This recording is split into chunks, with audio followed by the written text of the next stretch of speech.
Hello and welcome. My name is Suzana. I'm a 3D artist, and in this class we're learning together how to create a virus.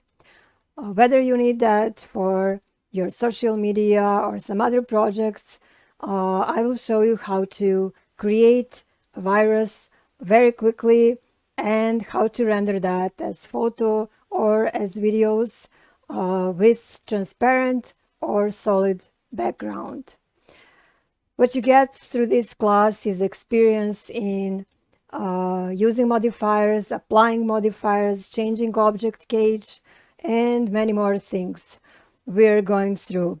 You will learn how to create horizontal or vertical videos for your different projects. You don't need previous experience in Blender for this class. What you need is to download and install Blender if you don't have it already, and you're ready to begin. Let's start.